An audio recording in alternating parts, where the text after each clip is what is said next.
il est extrêmement difficile d'intéresser les Sénégalais sur des questions qui relèvent d'une certaine technicité, particulièrement quand il s'agit des finances et du budget.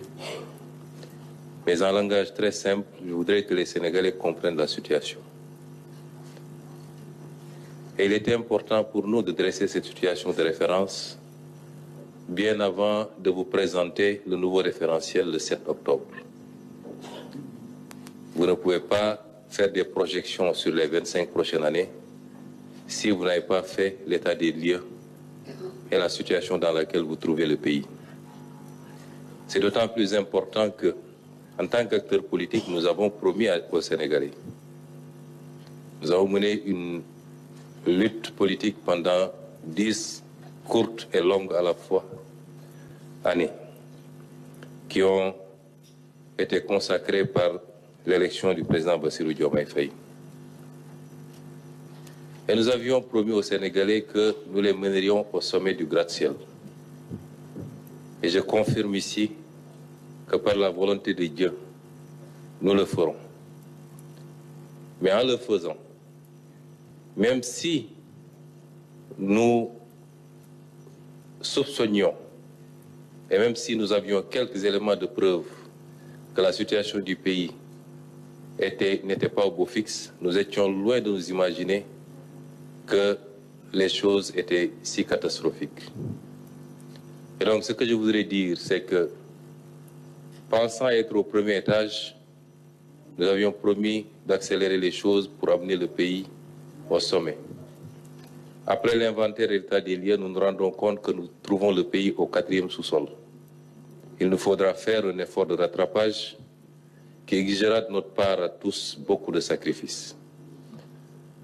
Mais en langage beaucoup plus simple, c'est que le ministre vient de nous dire, c'est que les autorités que nous avons remplacées ont menti au pays et ont menti aux partenaires en falsifiant les chiffres publics, en donnant des données erronées, au moins sur les 3 aspects qu'il a soulevés, mais vous pouvez le considérer sur tout autre aspect, en l'occurrence ici, le déficit public, qui est au double de ce qui a été annoncé pendant tout ce temps. La dette publique, qui est 10 points plus élevée que ce qui a été annoncé. Et de manière constante d'ailleurs, de 2019 à 2023. L'exercice aurait pu remonter plus loin. On aurait su ici, la tendance avait pris départ un peu plus tôt, mais les 4 exercices nous suffisent pour voir à quel point le régime du président Macky Sall a menti au peuple, a menti aux partenaires, a tripatouillé les chiffres pour donner une image économique, financière et budgétaire qui n'avait rien à voir avec la réalité. C'est d'une gravité extrême. D'une extrême gravité. Sur le 3e point, il a abordé la question du surfinancement. De manière très simple, ça veut dire simplement que les partenaires avaient accepté que le Sénégal puisse aller en termes de levée de fonds au-delà de ce qui était annuellement autorisé en prévision du début des 4 premiers mois de l'exercice 2024 qui, dans tous les cas, étaient des exercices incertains au regard des élections qui se profilaient. 600 milliards qui n'auraient dû être dépensés qu'à partir du 1er janvier, mais que le régime sortant a dépensé avant notre arrivée au pouvoir, c'est-à-dire avant 2024, sur l'exercice 2023, ce qui est extrêmement grave. Il est important d'insister sur ce point, parce que la manipulation a voulu faire croire aux Sénégalais qu'il y avait un problème avec le surfinancement et que c'est notre régime qui a utilisé ces fonds, ce qui est totalement faux. ça a été utilisé et de manière injustifiée pour plus de 300 et quelques milliards par l'ancien régime. Et au moment où on parle, nous ne trouvons nulle trace de l'utilisation de ces fonds. Je voudrais, avant de donner la parole à Monsieur le ministre de la Justice, saluer ici le courage d'un homme, le président de la République. Parce que le ministre ne l'a pas suffisamment abordé, en dehors de l'aspect misreporting, mais cet exercice auquel nous nous livrons aujourd'hui est un exercice risqué pour un État, puisqu'il peut avoir des impacts aussi bien dans nos relations avec les partenaires qu'au niveau du marché. D'autres régimes auraient préféré fermer les yeux et continuer dans la politique du bricolage et du mensonge. Quand nous avons découvert la situation, nous avons tenu des réunions en présence des ministres concernés.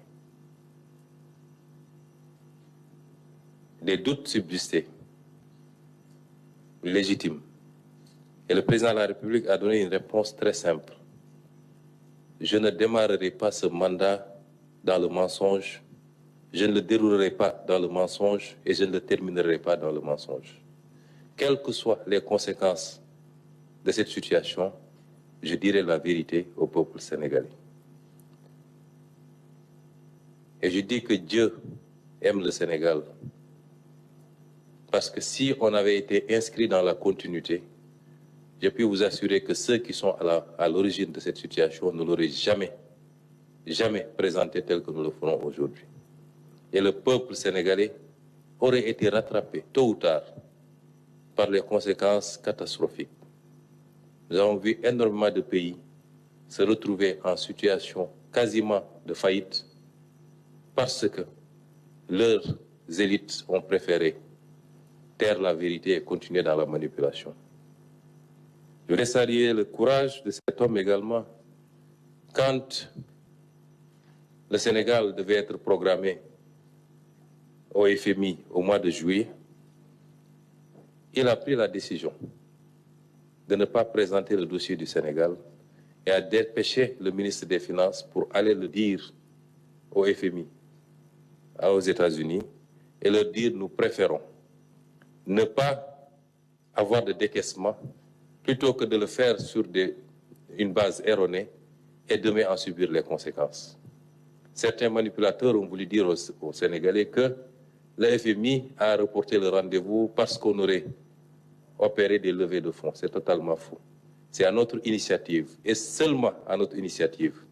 C'est nous qui avons demandé au FMI. Et le FMI pourra démentir si ce n'est pas vrai. C'est nous qui avons envoyé, dépêché une délégation pour dire au FMI que nous préférons reporter ce rendez-vous, le temps de terminer le travail que nous étions en train de faire et de pouvoir nous présenter à lui dans des conditions qui reflètent la situation du pays. Ces précisions sont extrêmement importantes parce que nous sommes dans un pays de manipulation, de diffusion de fausses nouvelles à longueur de journée.